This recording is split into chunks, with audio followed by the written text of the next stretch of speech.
Capítulo 8. El ermitaño de la Ribera.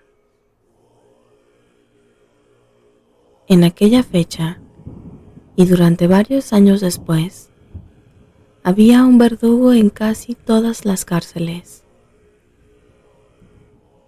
Gertrude hizo indagaciones y averiguó que el funcionario de Casterbridge vivía en una cabaña solitaria a la vera de un río lento y profundo que fluía del risco, sobre el cual estaban situados los edificios de la prisión. La corriente, aunque ella lo ignoraba, era la misma que en una parte más baja de su curso regaba los prados de Stickleford y Comstock. Después de cambiarse de vestido y antes de comer o beber nada, pues no podría estar tranquila hasta que hubiera averiguado algunos pormenores, Gertrude prosiguió su camino por un sendero a lo largo de la ribera hasta la cabaña indicada. Al pasar por las inmediaciones de la cárcel, divisó sobre el tejado plano, encima de la entrada, 3 líneas rectangulares que se dibujaban contra el cielo, en el lugar donde había visto las pequeñas manchas desde la lejanía. Reconoció la forma y pasó junto a ella rápidamente. Otras 100 yardas la condujeron hasta la casa del verdugo, que un muchacho le señaló. Estaba al lado del mismo arroyo y muy cerca de una presa, cuyas aguas emitían un rugido constante. Mientras se decidía, la puerta se abrió y apareció un anciano que protegía una vela con la mano. El viejo cerró la puerta con llave por fuera. Se volvió hacia una escalerilla de madera que estaba apoyada contra uno de los lados de la cabaña y empezó a subir los peldaños. Era evidente que la escalera conducía a su dormitorio. Gertrude avanzó apresuradamente hacia él, pero cuando llegó a los pies de la escalerilla, él ya estaba arriba. Ella lo llamó lo suficientemente fuerte como para que se le oyera por encima del bramido de la presa. Él miró hacia abajo y dijo: ¿Qué busca usted aquí? Quiero hablar un minuto con usted. La luz de la vela, a pesar de ser muy tenue, iluminó el rostro suplicante, pálido y vuelto hacia arriba de Gertrude.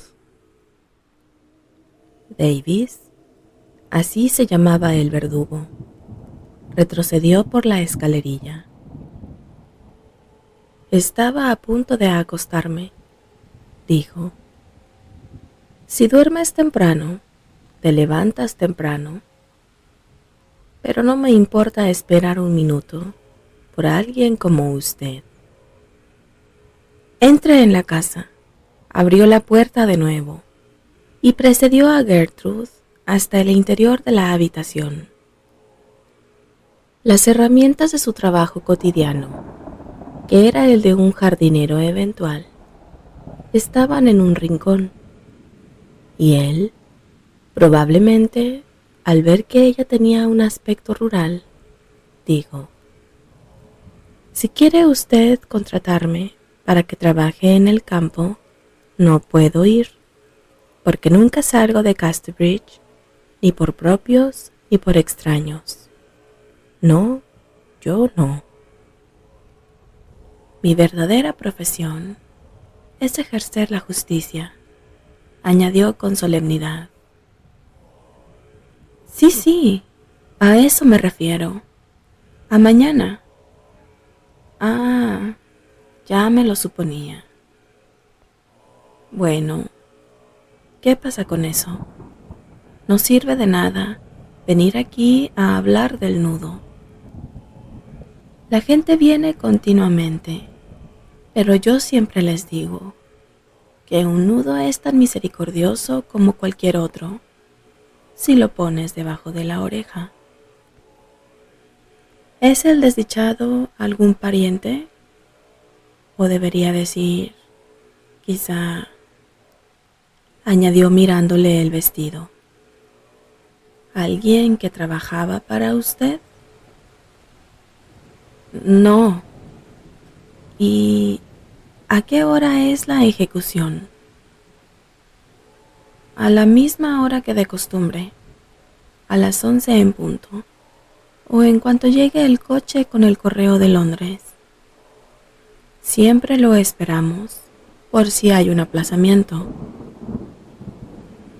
Oh, un aplazamiento. Espero que no lo haya, dijo ella involuntariamente. Bueno, considerándolo como un asunto de negocios, así lo espero también yo. A pesar de todo, si alguna vez algún joven mereció que lo dejaran libre, es este. Acaba de cumplir 18 años y lo único que hizo fue estar presente por casualidad cuando incendiaron el montón de paja. Sin embargo, no hay mucho riesgo de que eso suceda. Están obligados a hacer de él un ejemplo, ya que últimamente se han destruido muchas propiedades de esta manera.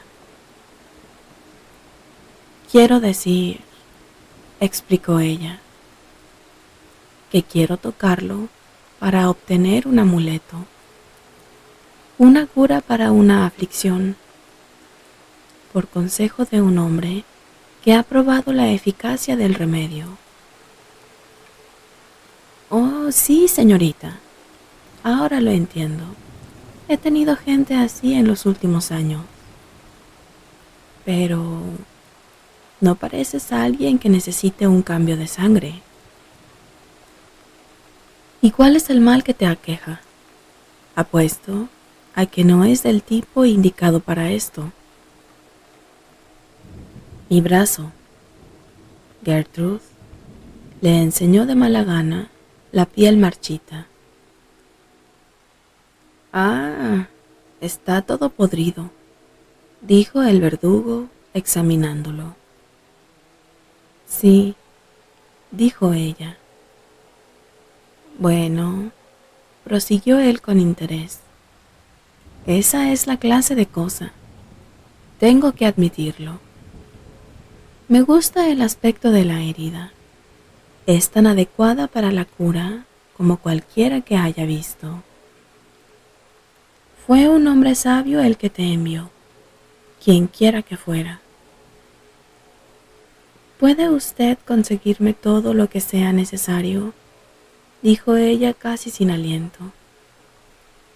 En realidad, debería usted haber ido a ver al gobernador de la prisión, y con usted su médico, y haber dado su nombre y dirección. Así es como solía hacerse, si no recuerdo mal. Pero quizá yo pueda arreglármelas por una propina insignificante. Oh, gracias. Prefiero hacerlo así, ya que me gustaría mantenerlo en privado. Que no se entere el novio, ¿eh? No, el marido. Ajá, muy bien. Conseguiré que toque el cadáver. ¿Y dónde está ahora?, preguntó ella estremeciéndose. ¿El cadáver? el hombre, querrá decir, todavía vive. Está justo detrás de aquella ventanilla de allá arriba, en la penumbra, y señaló la cárcel que estaba encima del risco. Gertrude pensó en su marido y en sus amigos. Sí, claro, dijo. ¿Y qué tengo que hacer? Él la acompañó hasta la puerta. Ahora, espera en la pequeña ventanilla del muro, que encontrarás allí arriba en el callejón, no más tarde de la 1. Yo le abriré desde dentro, pues no volveré a casa para almorzar hasta que lo hayan bajado. Buenas noches, sea puntual, y si no quiere que la reconozca nadie, lleve un velo. Una vez tuve una hija que se parecía a usted. Gertrude se fue y subió por la calle que Davis le había indicado, para asegurarse de que podría encontrar la portezuela al día siguiente. Pronto vio la forma rectangular. Era una estrecha abertura que había en el muro exterior del recinto de la prisión. La calle estaba tan inclinada que al llegar a la altura de la portezuela, Gertrude se detuvo un momento para descansar y mirando hacia la choza de la ribera, vio al verdugo subiendo de nuevo por la escalera exterior. El viejo entró en el desván o al dormitorio que conducía y al cabo de unos segundos apagó la luz. El reloj del pueblo dio las 10 y Gertrude regresó al cervatillo blanco como había llegado. Capítulo 9. Un encuentro inesperado. El sábado, a la 1 en punto, Gertrude Lodge, después de haberse introducido en la cárcel de la manera antes descrita, estaba sentada en una sala de espera, pasada la segunda puerta. Esta se hallaba debajo de un arco clásico de sillar, entonces relativamente moderno, que llevaba la inscripción Cárcel del Condado 1793. Esta era la fachada que ella había visto el día anterior desde el erial. Muy cerca de la joven esposa había una especie de pasadizo vertical que llegaba hasta el tejado de la habitación, sobre el cual estaba el patíbulo. El pueblo estaba abarrotado y habían cerrado el mercado, pero Gertrude apenas había visto un alma. Había esperado encerrada en su habitación hasta la hora de la cita, y entonces se había dirigido al lugar por un camino que evitaba tener que pasar por el amplio espacio abierto que estaba bajo el risco, donde los espectadores se habían congregado.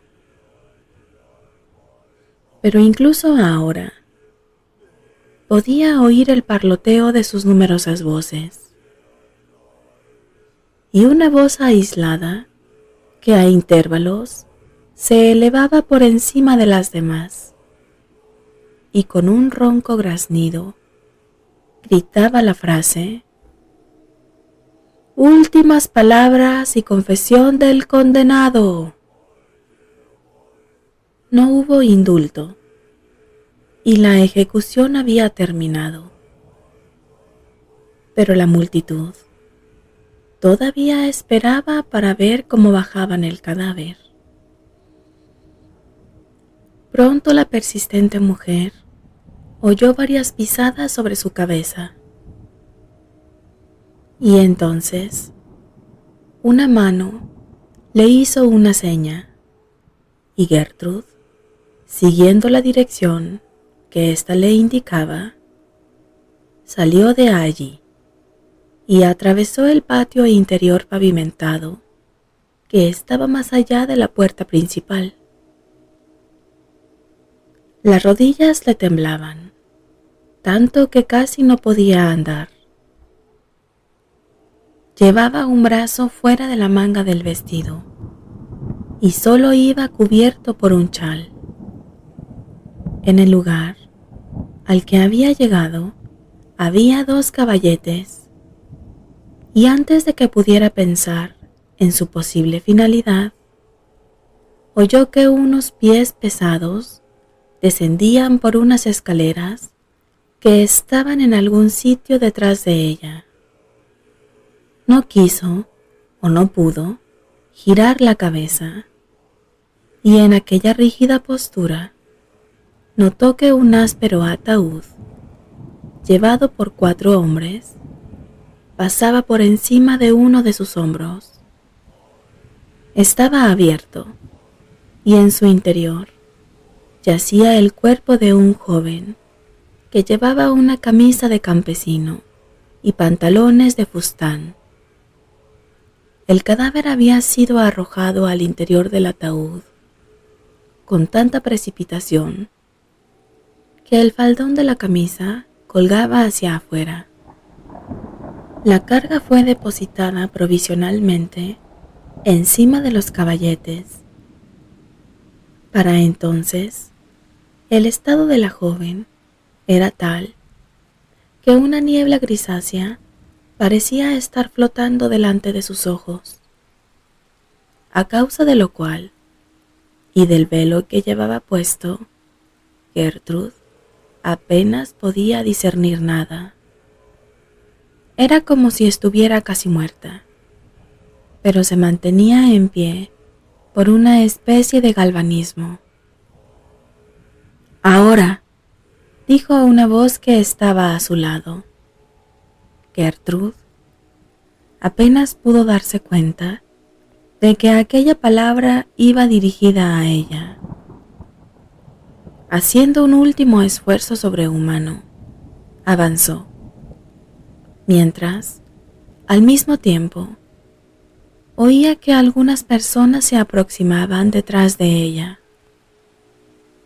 Desnudó su pobre brazo maldito, y Davis, descubriendo el rostro del cadáver, cogió la mano de Gertrude y la sostuvo de manera que el brazo se posara sobre el cuello del muerto, sobre una línea que lo rodeaba y que tenía el color de una mora que todavía no está madura. Gertrude dio un alarido. La transformación de la sangre, presagiada por el brujo, había tenido lugar. Pero en ese momento, un segundo alarido desgarró el aire del recinto. Gertrude no lo había dado, y el efecto sobre ella fue hacerla dar media vuelta. Inmediatamente, detrás de ella estaba Rhoda Brooke, con el rostro contraído y sus ojos enrojecidos por el llanto. Y detrás de Rhoda estaba el propio marido de Gertrude. Su semblante estaba arrugado, sus ojos entristecidos, pero sin una sola lágrima. «¡Maldita seas! ¿Qué estás haciendo aquí?», dijo con voz ronca. «Desvergonzada, ahora te interpones entre nosotros y nuestro hijo», gritó Rhoda. «Este es el significado de lo que Satanás me mostró en la visión. Al fin, eres como ella. Y agarrando el brazo desnudo de la mujer más joven, la empujó sin resistencia contra la pared. Inmediatamente, Brooke aflojó su agarre y la frágil y joven Gertrude se dejó caer a los pies de su marido. Cuando él la levantó del suelo, ella estaba inconsciente.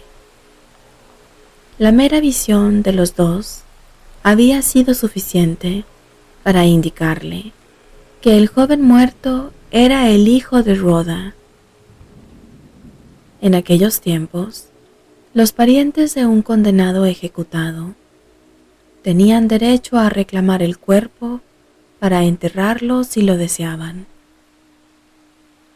Y con aquel propósito estaba Lodge aguardando con Rhoda a que se hiciera la pesquisa judicial. Rhoda le había llamado en cuanto el joven fue apresado por el delito, y varias veces más desde entonces, y había estado presente en la sala durante el juicio. Aquellas eran las vacaciones que Lodge había estado tomando últimamente. Los desdichados padres habían deseado permanecer en la sombra, y por eso habían ido ellos mismos con una carreta que los esperaba afuera y con una sábana para cubrir y transportar el cuerpo. El caso de Gertrude era tan grave que se consideró conveniente llamar al médico más cercano. La llevaron desde la cárcel al pueblo, pero nunca llegó a su casa con vida. Su delicada vitalidad, tal vez debilitada por el brazo marchito, se desplomó bajo la doble impresión que siguió al tremendo esfuerzo físico y mental al que se había sometido durante las 24 horas previas. Su sangre, en efecto, había sido verdaderamente transformada. Su muerte tuvo lugar en el pueblo 3 días después. Nunca más se volvió a ver a su marido en Casterbridge. Solo una vez en el antiguo mercado de Inglebury, que tanto había frecuentado, y muy rara vez en público. Agobiado al principio, con el peso de la tristeza y el remordimiento, al cabo de cierto tiempo, cambió para bien, y reapareció como un hombre redimido y considerado. Poco después de asistir al funeral de su pobre y joven esposa, dio los pasos necesarios para deshacerse de las granjas de Homestock y de la parroquia colindante, y después de vender todas las cabezas de ganado, se marchó a Port Bredy, en el otro extremo del condado, y vivió allí, en unos retirados aposentos, hasta su muerte, 2 años después, como consecuencia de una decadencia indolora. Fue entonces cuando se descubrió que había legado la totalidad de sus considerables propiedades a un reformatorio para niños, y a su vez quedaba obligado a pasar una pequeña cantidad anual a Rhoda Brooke, si se podía dar con ella para entregársela. No se pudo dar con ella durante algún tiempo, pero finalmente reapareció en su antiguo distrito, negándose rotundamente. Y al no tener nada que ver con el legado que se le había hecho, Volvió a su monótono trabajo de ordeñadora en la lechería y continuó ejerciéndolo durante muchos largos años,